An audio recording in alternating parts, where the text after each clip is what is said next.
el consultor jurídico del Poder Ejecutivo, don Antoliano Peralta, está con nosotros. Buenos días, Antoliano. Buenos días a todos.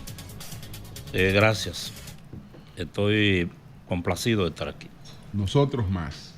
Marlena. Sí. Su opinión sobre el código, que hemos visto diferentes opiniones. Bueno, el propio presidente Luis Abinader decía es perfectible, hay cosas que mejorar. La procuradora utilizó esa palabra y dijo también tenemos un código bueno, pero hay otros que han hablado de un retroceso y preocupados no solamente por el tema de las 3 causales, sino también que si se va a permitir la violencia como castigo a nivel intrafamiliar, el tema del ultraje. ¿Cuál es su opinión?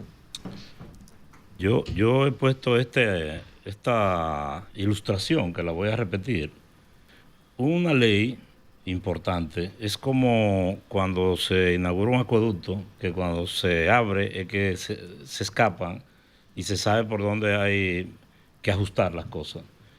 La opinión mía es que ese código pudo haber sido mejor y debe ser mejor. Ahora, el gobierno, el Poder Ejecutivo, que no fue el promotor inicial, no es una iniciativa lo que ha hecho es llegar a una transacción.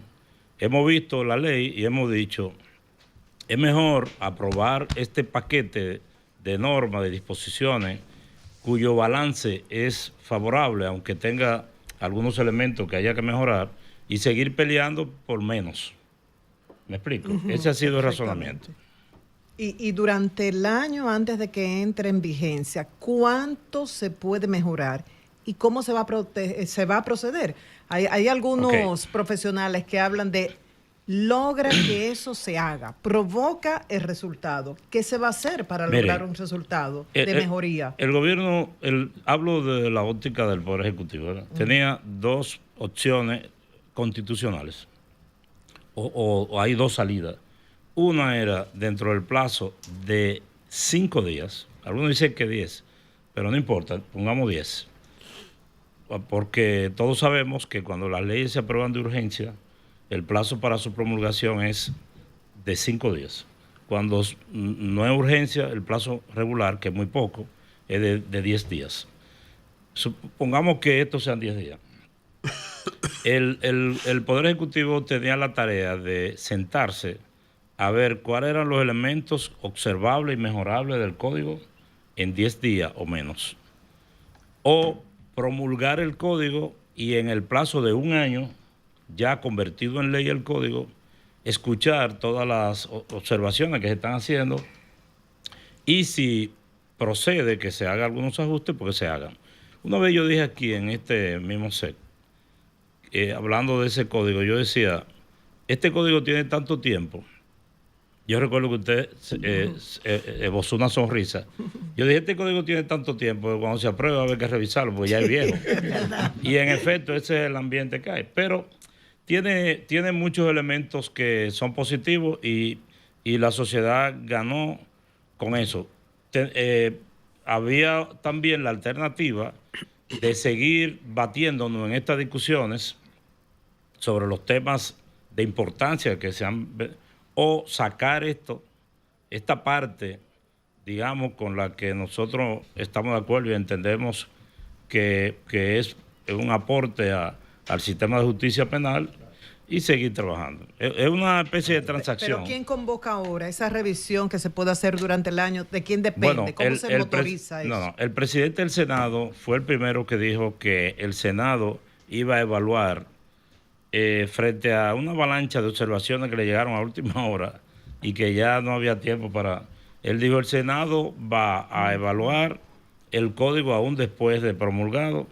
Entonces, ¿quién puede? Todo el que tiene iniciativa legislativa, puede el Poder Ejecutivo, puede cualquier senador o cualquier diputado. Incluso puede la sociedad civil organizada presentar una propuesta a través del Poder Ejecutivo o a través de un legislador. Doctor. Sí, adelante, Manuel. No sé si tuvo la oportunidad de leer el artículo del doctor Flavio Darío Espinal que publicó en el día de ayer, que hablaba precisamente de él. Dice...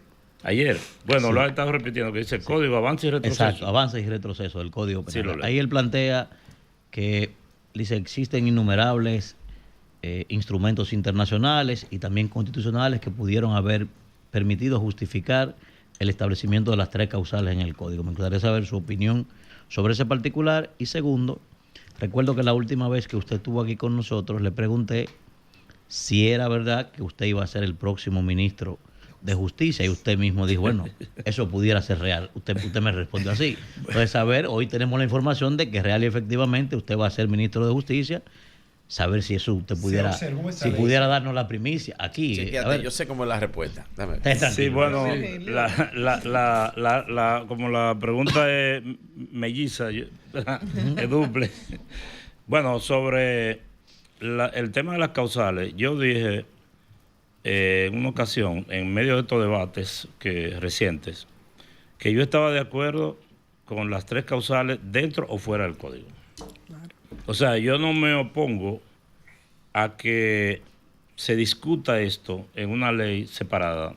No me obstino con que tiene que hacerse ahí, no me cierro en eso. Y la posición del presidente sobre esto es conocida. Él dijo, desde cuando era candidato, que él estaba de acuerdo, pero que no se lo iba a imponer a nadie porque esto tiene un contenido ideológico y que cada uno debía decidir según su propio criterio este tema. Eso es la primera parte de la segunda parte de lo del Ministerio de Justicia. Hay temas que hablar del Ministerio. ¿Por qué no hablamos del Ministerio antes de hablar del ministro? Si eso le parece. Sí es importante. No, con mucho gusto. Bueno, de las eso es razones por las que importante. se observó la ley. Y entonces... y hay mismo una adenda a esa pregunta. Con el Ministerio de Justicia desaparecería la figura del consultor jurídico. ¿Cómo que desaparece? ¿Cómo digo yo? La ley no Espérese, que yo sé lo que te eso es distinto. No, mire, Claro. Eso es distinto. Sí. Lo importante es por qué Ministerio de Justicia, porque hay gente que dice que no era necesario. muy bien. Exacto. Porque la gente tiene esa confusión también. Pero Miren, espérese. Eso que Virgilio dice, en principio, en una amplísima discusión que se hizo sobre este tema, lo comentó Pancho Álvarez. Y recuerdo que en otra ronda estaba su esposa Mary Fernández y ella asumió una posición contraria. Ella no sabía, porque ella no estaba en la primera reunión. Y yo le dije, eso le puede traer problemas conyugales a usted, porque ya Pancho había dicho aquí que... no, pero él mismo después parece que desistió de ese criterio. Voy a aclarar... ¿El criterio que había que eliminar? Sí, claro. No, él... Eso se planteó en algún momento, ¿eh? Nunca yo Yo no había escuchado semejante disparate. No, pero no es un disparate, Pero Julio. claro que sí. Voy a explicar. Claro que sí. Voy a explicar por qué. En algún momento. Es un disparatazo eso. Sí. No, miren. Lo que se Salvo que lo plantearon pongan a algunas él. personas, y recuerdo que él hablaba de eso, era que el ministro de Justicia fungiera como asesor legal del presidente. Que debo decir que en Francia es así. En Francia es así. Es decir, el ministro de Justicia. Ahora, en la República Dominicana, eso es impracticable. Porque el presidente necesita tener una oficina de abogado a 2 puertas de su despacho. Claro. A una persona que esté dedicada solo a eso. Incluso la promulgación de la ley del Ministerio de Justicia, así como le quita carga al Ministerio Público, le quita algo también al consultor jurídico que está sobrecargado de responsabilidades. ¿Qué le quita? La representación del Estado en el tema de los arbitrajes, el seguimiento, la organización y seguimiento, porque quiero organizar las ideas, porque las preguntas han sido diversas y dispersas, para explicar de qué se encargaría el Ministerio de Justicia, por qué se justifica y terminar con lo que dice Julio, por qué se observó la ley. Yo creo que con eso agotamos ese tema. El Ministerio de Justicia, que es un órgano que ha existido en la República Dominicana en distintas etapas, comenzó con la primera constitución en 1844 y en el gobierno del triunvirato en el 1964, recordemos que el triunvirato adoptó la constitución del Consejo de Estado, que establecía una cláusula transitoria que establecía que el gobierno colegiado, que también era colegiado, tenía las funciones legislativas y ejecutivas, ¿verdad? Es decir, el Consejo de Estado dictaba leyes y el triunvirato también. No había Congreso. Entonces el triunvirato anuló una serie de figuras e instituciones que parecían un poco, digamos, liberales y progresistas. Dentro de eso, por la razón que sea, se llevó el Ministerio de Justicia. ¿Qué hizo? Que tomó las funciones del Ministerio de Justicia y las distribuyó. La carga del sistema penitenciario recayó en la Procuraduría, en el Ministerio Público y en la consultoría otras atribuciones como la de los arbitrajes. Ahora, en el Estado Dominicano hay una serie de funciones que andan dispersas, sin dueño. El tema del sistema penitenciario lo tiene el Ministerio Público, que no debería tenerlo, y eso ya lo hemos explicado aquí. No es posible que un fiscal acuse a un agente, lo tenga bajo su guarda y cuando lo condenen vuelva y lo guarde. Hay abogados que dicen que han dicho, por ejemplo, los tribunales, algunos de ustedes que son abogados en ejercicio, dice, hay que ver si el fiscal trae al preso, ¿verdad? Porque él es el que lo tiene, al mismo que él acusa, él es el que lo guarda. Entonces, eso no fue necesario para eso, reformar la Constitución, porque el artículo 169, si no recuerdo mal, establece que el sistema penitenciario estará bajo la dirección del Ministerio Público o de otro órgano que disponga la ley.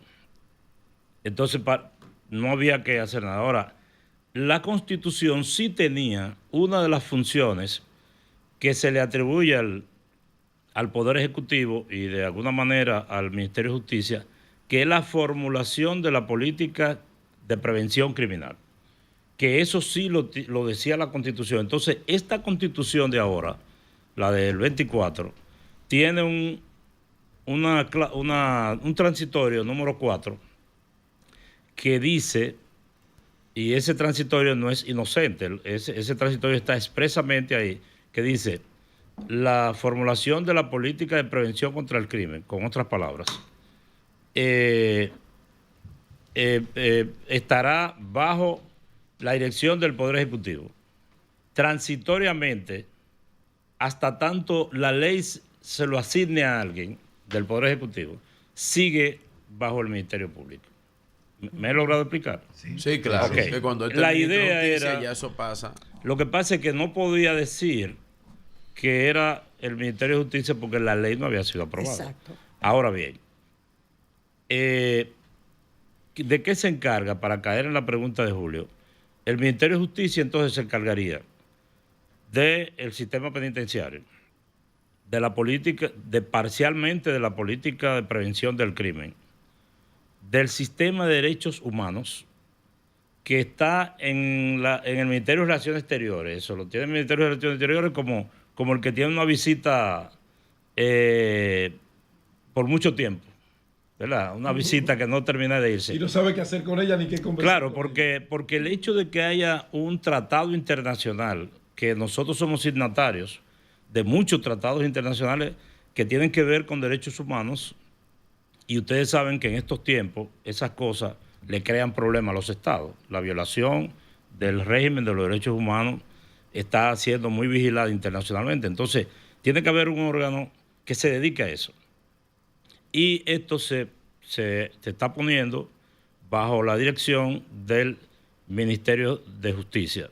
Por eso incluso la ley crea un viceministerio de Derechos Humanos. Entonces, hemos dicho que hay el sistema penitenciario que va a estar manejado por una dirección de asuntos penitenciarios descentralizada, con autonomía financiera, pero bajo la supervisión del Ministerio de Justicia. Sí.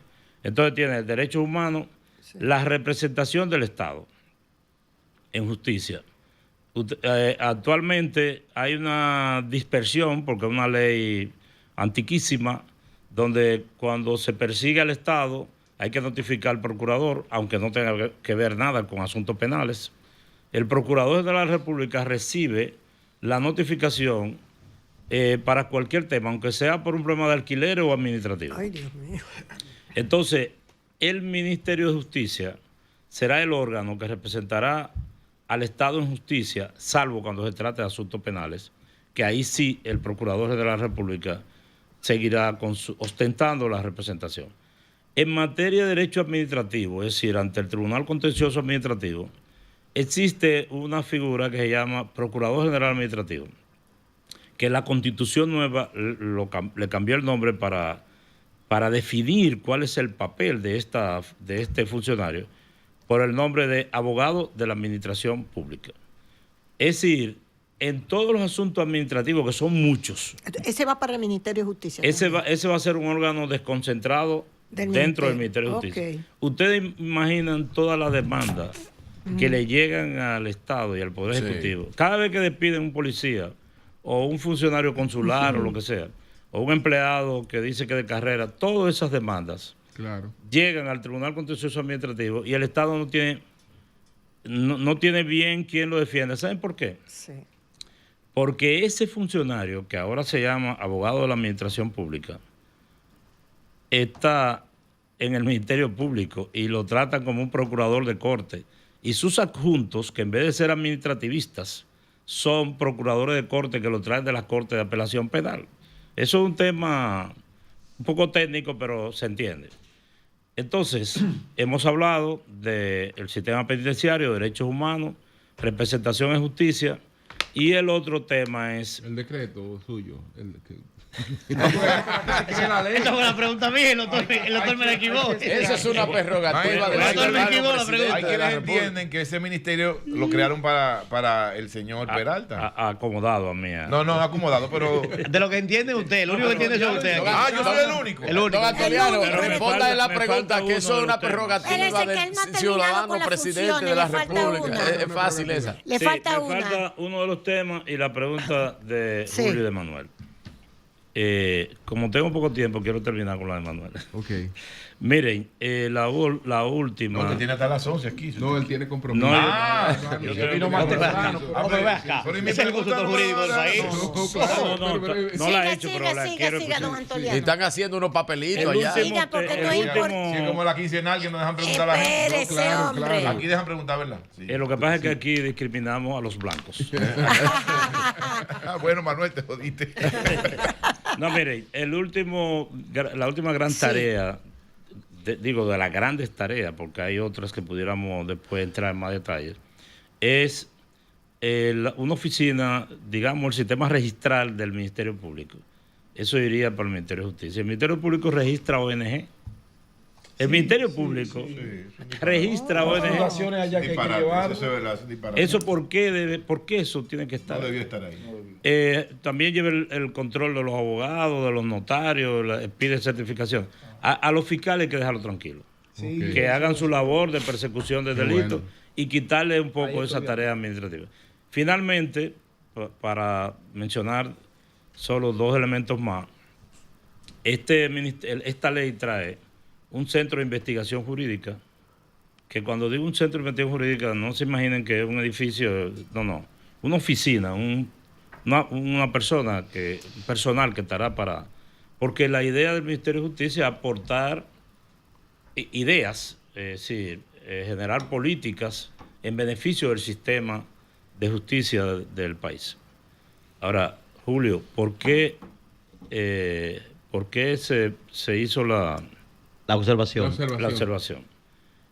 Bueno, lo que pasa es que cuando se elaboró el proyecto de ley, se suscitaba una discusión de que la Constitución dice clara que la coordinación de la política contra el crimen, de la política preventiva, porque la de persecución sigue donde tenía que estar, ¿verdad? Allí, en manos del Ministerio Público. Exacto. Incluso la Constitución ahora nueva lo aclara, lo separa.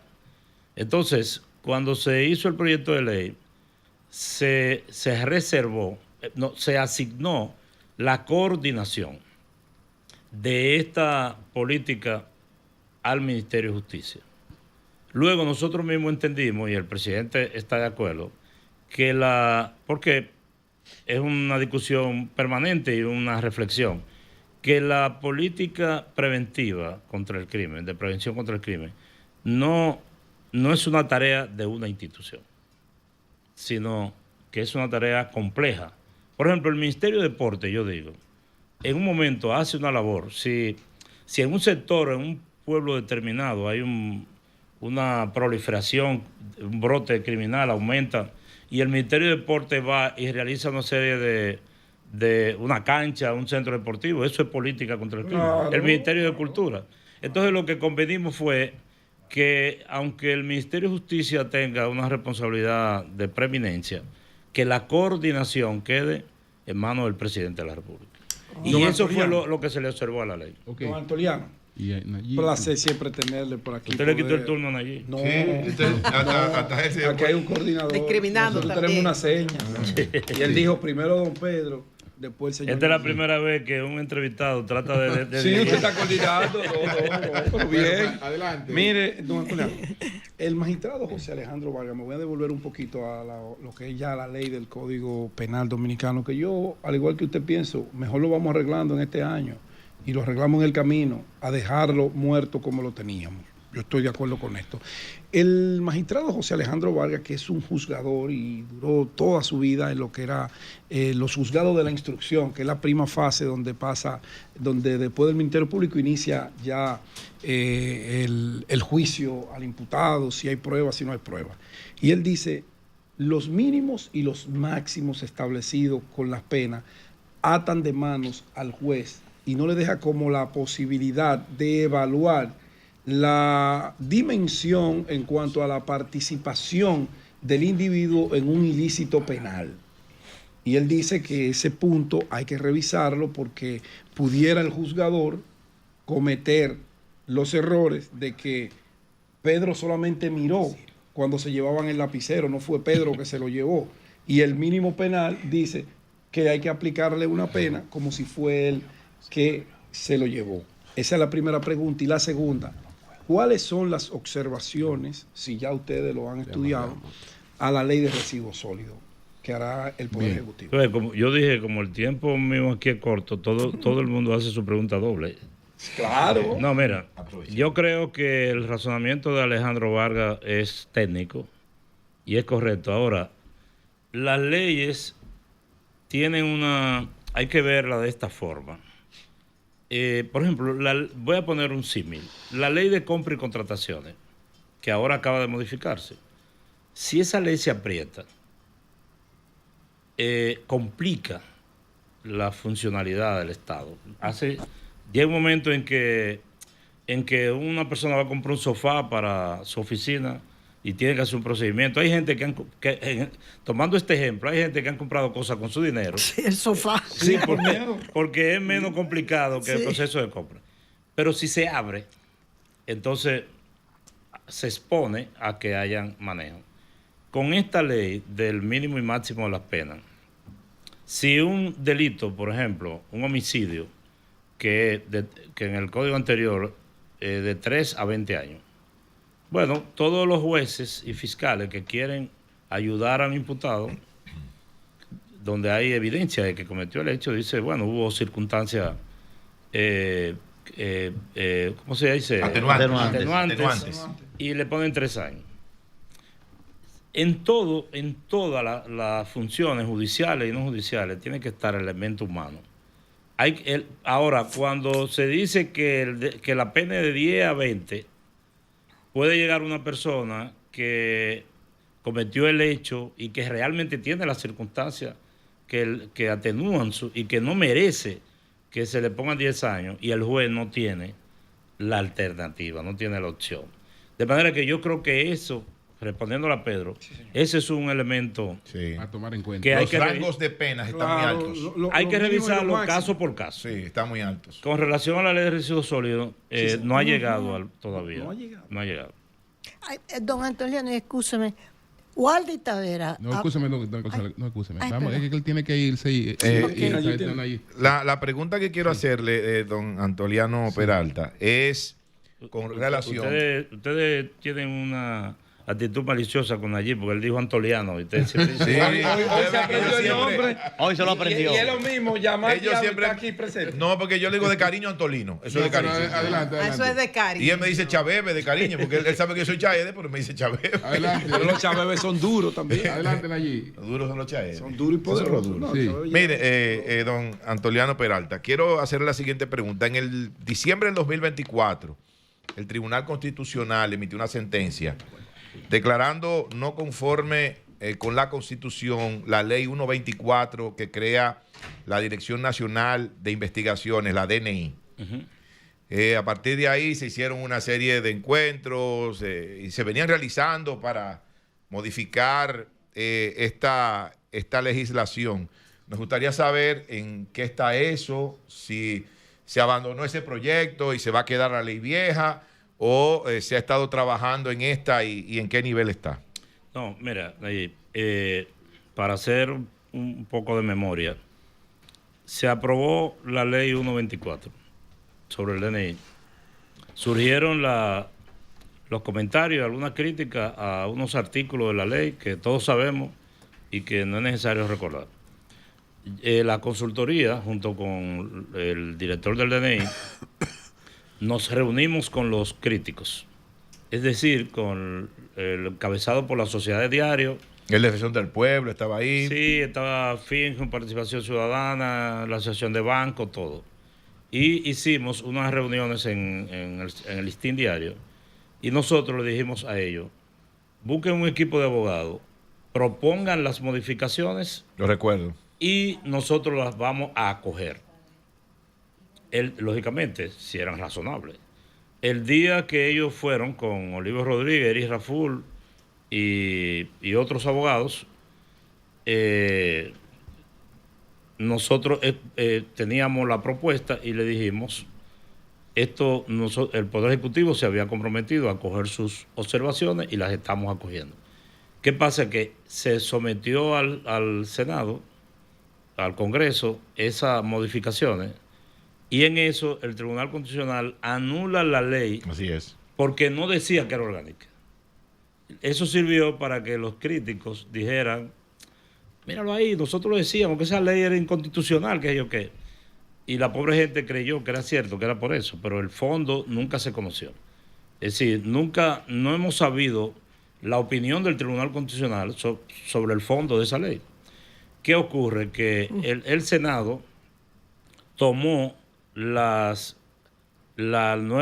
ley pequeña que se había sometido y cogió la ley anulada y la fusionó, es decir, hizo una ley con las observaciones y esa ley se está aprobando.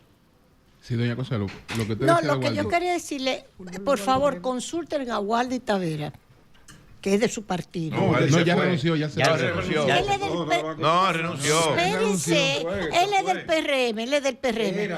Espérense, yo sé, Sí. y lo leyó en mi programa, pero él es del PRM, que sabe, era de la representante de la Mancomunidad, sobre la ley de residuos sólidos, porque es que él tiene todo eso estructurado desde que estábamos en el ayuntamiento. Consúltenlo, por favor. Waldy Tavera. Sí, Waldy es mi amigo. Su amigo. Es mi amigo. Yo Por favor, una vez que consúltenlo. llegue el proyecto, usted me ha dado una gran idea, voy a invitar a Waldy. Claro, Como por consultor favor. jurídico, ¿qué importancia usted le da a la consulta previa, a escuchar a los diferentes sectores afectados por un tema específico antes de presentar una iniciativa? Eso a propósito de lo que hablaron de la ley de DNI, a propósito en su momento de la reforma fiscal, aunque esto, lo del botánico, aunque esto quizás en algún momento no tenga que ver con usted, pero desde afuera uno percibe como que nos imponen proyectos sin consultar previamente y luego tienen que perder tiempo retirando y escuchando a posteriori. Mire, si hay una cosa que ha caracterizado a esta consultoría es oír a la gente.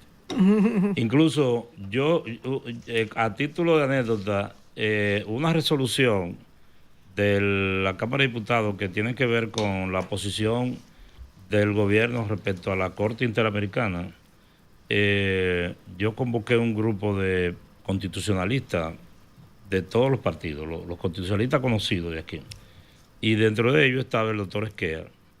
Y él dijo, yo fui consultor jurídico 4 años y nunca invité a nadie a Esquer. Pero, por ejemplo, esta ley del Ministerio de Justicia, nosotros vimos esto con todas las academias, con todas las escuelas de derecho del país, con todos los abogados que hicieron. Y esa reunión donde yo digo que Mary Fernández habló, habían 52 abogados en un salón opinando uno a uno.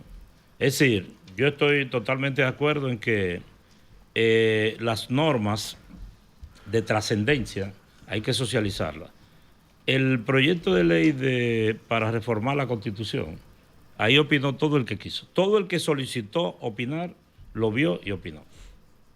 Qué extraño que no hubiesen incluido ahí una modificación a ese artículo que para algunos dificulta el despenalizar la interrupción del embarazo en algunas circunstancias. No, porque fue una reforma constitucional puntual, específica. No había manera, en ningún momento. Él tiene su escritorio muchísimos decretos, él sabe. Don Antoliano, unos papelitos. Hay muchos cambios. Pregúntele a él, que él Unos sabe. papelitos ahí que están hechos. Ahí que están en el escritorio de él. Sí. Yo solo me atreví. No quiero irme aquí con esa preocupación. Solo me atreví a referirme a uno porque vi el decreto del doctor Luis René Canán. El decreto creo que no se ha publicado, pero lo vi ya. Yo vi ese decreto firmado por el presidente. ¿Usted lo vio? Lo vi. Era ese segma.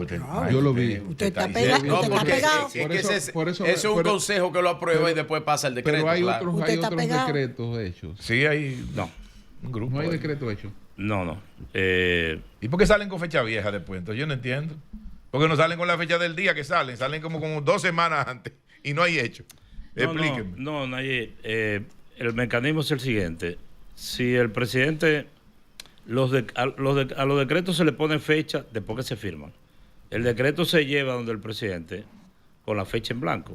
Que yo pudiera decir, se lo llevamos al presidente hace 15 días, él todavía no lo había firmado y por eso tiene fecha vieja. Eso hubiese sido un argumento en mi favor. Pero no, a los decretos se numeran y se pone fecha después que se firman. Ahora, hay que hacer un proceso de registro e incluso hay algunos decretos que nosotros no lo hacemos público hasta que no salgan en la Gaceta, que es lo normal. Para que hay gente que no puede esperar y la presión no va. A Zorrilla usted no lo ha visto por ahí. Todavía. Ese está, ya está recibiendo eso. ¿Y usted y Nayib son amigos desde hace tiempo? ¿Por qué usted tiene como esa preferencia? No, con yo soy un admirador de Nayib. Bueno, señores, gracias. Y yo respeto mucho a don Antoliano. Gracias, don Antoliano Peralta, el consultor jurídico del Poder Ejecutivo y según el rumor público, el próximo ministro de Justicia. Según el rumor público. Eso es una prerrogativa del ciudadano presidente de la República. Cambio fuerte.